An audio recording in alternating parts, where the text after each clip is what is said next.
Welcome back, you guys. Today we're gonna make an enchilada casserole. Now, the way that I make it would probably super traumatize my grandmother because I don't put meat in it and I don't dip the tortillas in oil and I don't roll them.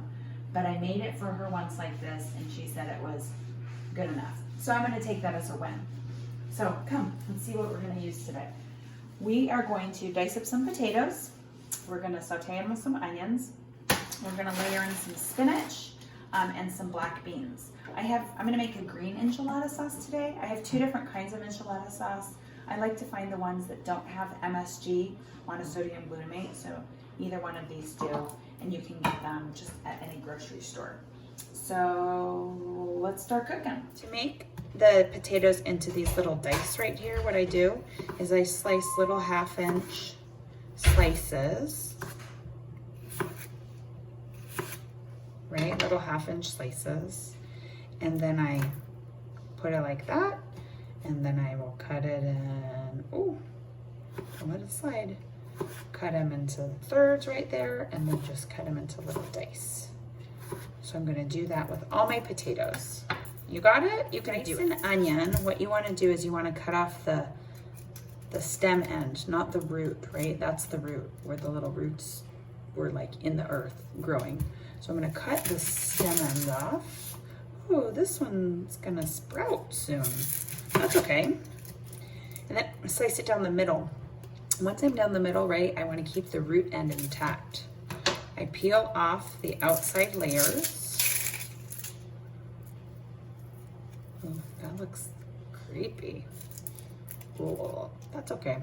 I'm gonna peel off the outside layers and then I'm gonna just keep the root end intact while I just cut down that way, because then it makes it way easier to dice up because it's holding it together.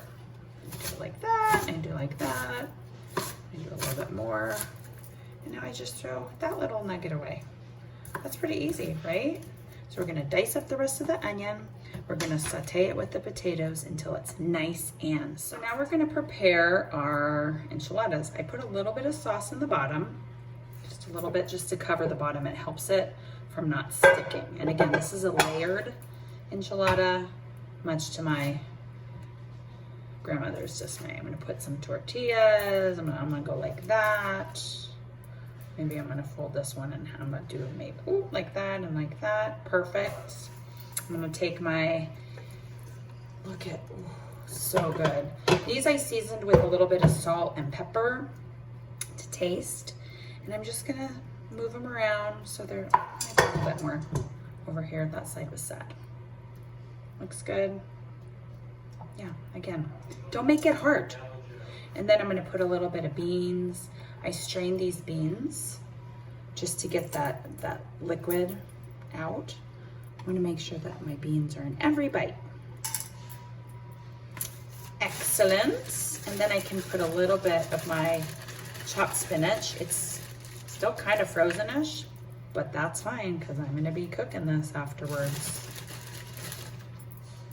And they turn out great. Ooh, isn't it just colorful and beautiful?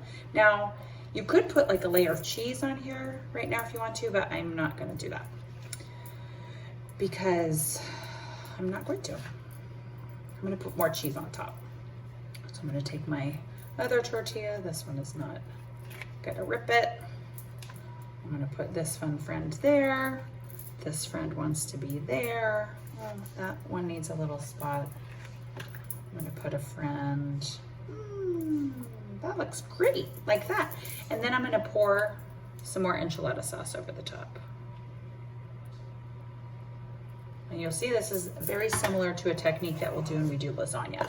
I'm gonna repeat that whole process. Scrape it all out, move them around. Come here, friends. Get over there. Ooh, that's like a little puddle. Oh, so good. Oh, it smells so good. I'm gonna put a little bit more beans. Just gonna finish them off. Yes. Yes, 1,000 yeses.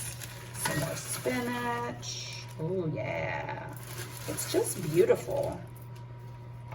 Now you can do red enchiladas too with the red enchilada sauce. A lot of people are pretty familiar with that, but it's not salsa, it's enchilada sauce. And did you know you can make your own? It's delightful. Made your own. Okay, so I'm gonna finish with these. Look, okay, okay. Oh, and I've got to fill those holes, right? I'm not doing anything fancy. I'm just breaking them in half. And if I play my cards right, then it will all be covered with yummy cheese. It'll be awesome. So I'm gonna put some more. And you don't want to skimp on the sauce. So if you're like, oh, I only have a little bit left, I'll stretch it. No, you can open another thing. Again, totally washed my hands before I started making this, so this is okay. Also haven't been out of my house in a week, so I'm feeling pretty okay so far. Oh my word. Oh my word. I'm gonna cover it with cheese and pop it in the oven. And it's going in the oven at 350. Look at all those fun layers in there. Covered it with some cheese. And it depends how many layers you have, how thick your potatoes are and everything. But remember, I already pre-cooked those potatoes. So it's pretty good. But we're gonna go until all the cheese is melted and I can pierce that knife through and it is coming out warm all the way through. So stay tuned for a yummy, cheesy, vegetarian-y, awesome enchilada casserole. Going in. Enchiladas. Look at how good that looks. So there we go. Yummy vegetarian enchilada casserole, layered enchiladas for your weekend. Happy cooking, Corona-free PE.